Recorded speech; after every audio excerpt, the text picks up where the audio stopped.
In the quiet village of Mbala, surrounded by golden fields and ancient baobab trees, lived Kwame, a respected farmer, with his wife Ayo and their spirited son Tunde. Kwame's younger brother, Jabari, was his closest companion, a loyal and lively presence.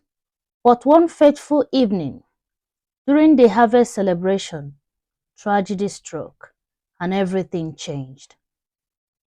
At the heart of the celebration, amid music and dancing, a fight erupted between Jabari and a man named Kofi. Kofi was known for his quick temper, and their argument over spilled palm wine quickly escalated out of control. By the time the elders intervened, Jabari lay motionless on the floor, Kofi's knife stained with blood. Kofi swore it was an accident, that Jabari attacked him, but Kwame saw no remorse in his eyes. The elders, bound by their customs, chose to banish Kofi rather than exert further punishment. Kwame was furious. Banishment? That man took my brother's life, and you let him walk free? There is no justice. My brother's blood cries for retribution. Elder Amma, wise and steady, replied, Revenge is a poison, Kwame. It will not bring your brother back. Let the land judge Kofi. Despite Elder Amma's advice, Kwame's heart was still consumed by grief, and he vowed silently that justice would be served. In the weeks that followed, Kwame became a shadow of himself, distant from his family and neglecting his farm. One night, unable to bear the weight of his anger, he left Mbala under the guise of trading goods in a neighboring village. His real purpose was clear: to find Kofi and make him pay.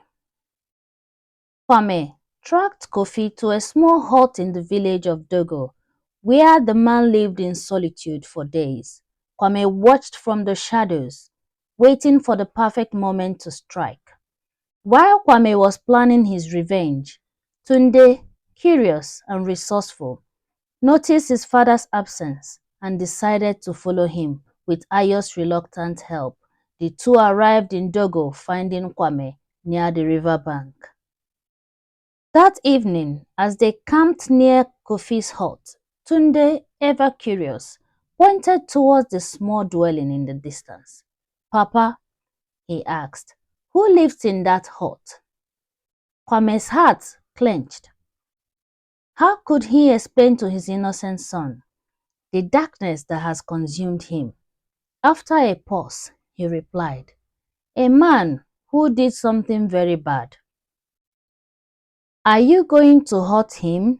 Tunde asked, his wide eyes brimming with innocence. Kwame froze, his hands tightening around the knife hidden under his cloak. Why would you ask that? Tunde looked up at him earnestly. Because you always told me that hurting someone doesn't make things better. It only makes the pain worse. Kwame stared at his son, his resolve wavering. The boy's words echoed the lesson Kwame had taught him, lessons he was about to betray. The next afternoon, as Tunde wandered near the swollen river bank, he slipped on the muddy edge and fell into the rushing current. His terrified cries carried through the air. Kofi, fetching water nearby, heard the boy's screams. Without hesitation, he dropped his bucket and dove into the river. The current was strong and sharp. Rocks tore at his arms and legs as he fought to reach Tunde. After what felt like an eternity, he managed to pull the boy to safety, collapsing on the river bank, gasping for air. Kwame arrived moments later, his heart pounding. He froze at the sight before him, his son sobbing in Kofi's arm, and Kofi's bloodied hands trembling as he cradled the boy. Kwame approached, his emotions a storm of confusion, anger, and disbelief. "Why?" he demanded.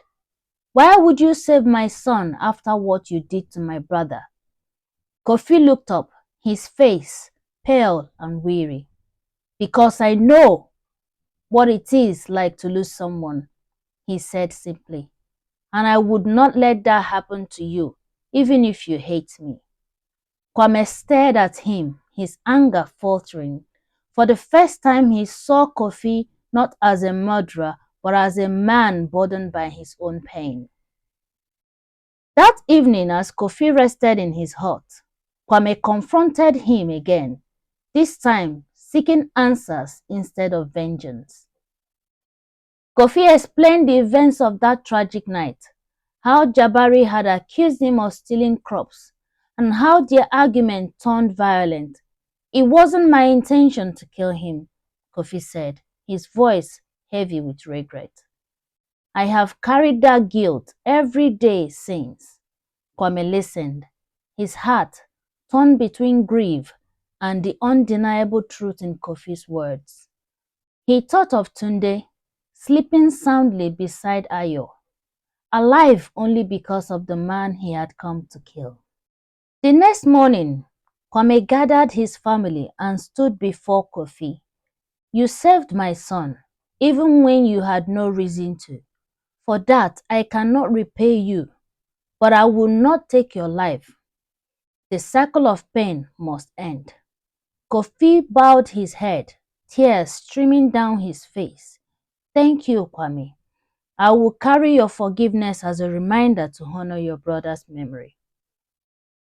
Kwame returned to Mbala with his family, a changed man. He confessed his actions to the elders and vowed to rebuild his life with Ayo and Tunde. Years later, Kwame would tell Tunde a story under the shade of the baobab tree. Once there was a man blinded by anger, but when his enemies saved the life of his son, he realized that forgiveness was stronger than revenge. From that moment on, the man chose to plant seeds of kindness instead of thorns of hate.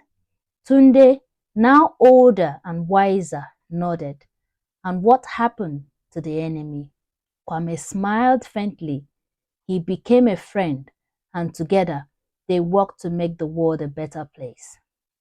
Moral: revenge is a fire that consumes the heart, but forgiveness is the water that quenches it, bringing life where there was only destruction.